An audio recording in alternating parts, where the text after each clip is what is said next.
When you are an overthinker, it's not always easy to make a decision. You tend to think about it so many times in different ways, and you end up not doing anything or not making the decision at all.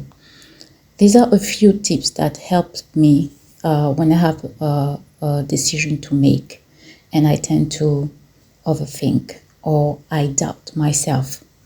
All right, the first thing that really helped me is to decide if the decision I'm going to make is reversible. If it's reversible, it gives me more courage, it gives me more confidence to do it. Because what is the worst thing that can happen?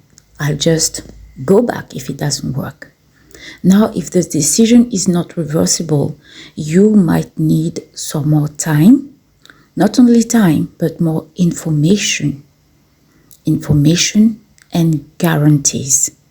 If you see that the decision is not reversible, you will need more time, more information, more knowledge, and more guarantees.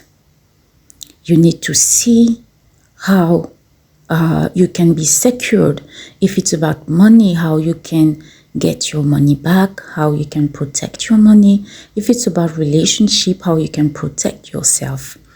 How you can put yourself, you can protect your assets, you can protect yourself in different ways. And these are the three things that I look for when I see that the decision is not easily reversible or is not reversible. I look for more information. I'm going to look for myself, check, ask for questions, and take time. And you don't need to do it in a day. You can do that bit by bit. You can take 2 hours every day to look for the information. Give yourself some time when you see that it's not easily reversible. Time is very important. Time is going to open your eyes, is going to show you things that you might not have seen at first. So knowledge, the more knowledge you have, the more secure you will feel. The more information you have, the more secure you will feel. And guarantees. Don't put yourself in any situation when you don't know what your guarantees are. This is a mistake I made earlier in my life. I would not look for any guarantee for myself. You see, when you are totally turned around towards people, and it's difficult for you to turn inwards. Most of the time, your thoughts, your actions, everything you do is turned around others. You don't tend to look for guarantees for yourself. This is what I have learned to do. In any situation, any relationship, I'm going to love people, I'm going to be there for people, but I also ask myself, what is my guarantee? And I also ask the person, I also look into the situation, what are my guarantees, or what are my children's guarantees? I also need to make sure that my children are protected in any way, in every way. So think about yourself. It is not selfish. It is not selfish at all to look for guarantees. This is called wisdom. You don't put yourself in a situation where you can't easily get out of the situation. You make sure that you can get out. You don't let yourself entangled in a situation where it's going to be difficult for you or your children to get out from. This is wisdom. That's why in the book of in the book of Proverbs, for example, in the Bible, it is said that do not co-sign anything. You know, your responsibility is you and the people whom you are responsible for. Your children, for example. It can be your elderly parents who can't do things for themselves, for example. But do not go and co-sign things because family or best friend or childhood friend ask you for help. You know, always remember what somebody told my mom. Why would you go and work hard and take risks in somebody else's field while yours needs work? You need to work in your field. You will never be asked to be responsible for what happened in somebody else's life. Somebody else's life is their responsibility. You can help when yours is taken care of, really, in the best way possible. I repeat, in the best way possible. You do the best in your own field. You are going to be asked.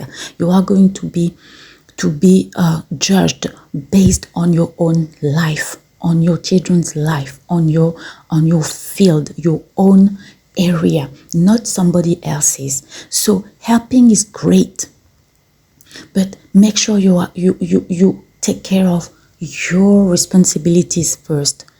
You know, a close family member asked me one day, I had just bought my first home. I was responsible for me, my children, taking care of that mortgage. A close family member asked me to co-sign for her rent. And you know what? It was a close family member, but I had to say no. I told the person, you know, I can make yourself, I can give you some space for some time for you to, you can come, you can stay with me. You know, I wouldn't even do that today, but at the time I was younger, you see. But this is what I told her. You can stay with me if you want, but I won't be able to co-sign because I'm already responsible for that mortgage. And I can't take the mortgage. It's true. My financial situation, my career seems great, all right, but I'm still responsible for that mortgage and for those children.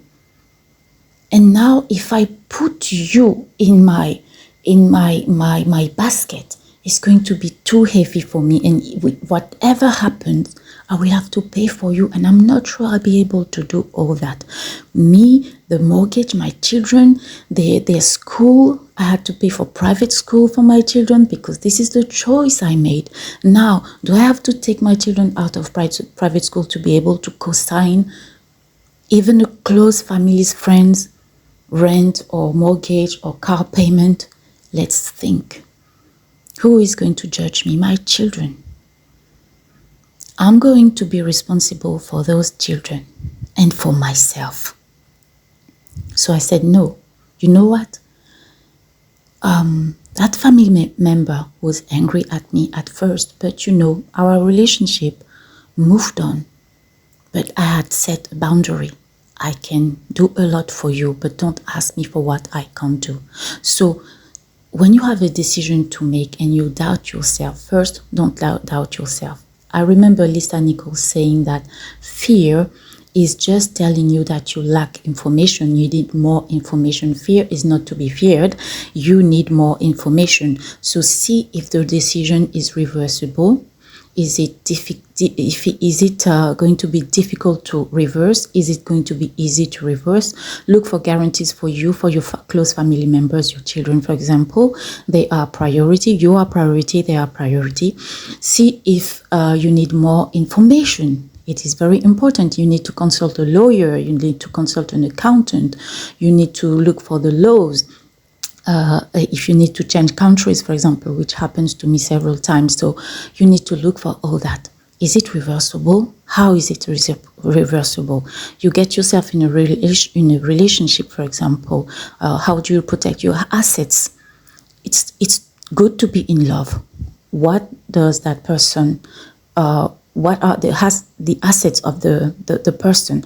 What are yours? Especially as a woman, don't put yourself in a situation where your assets are going to be swallowed if it happens that the relationship stops.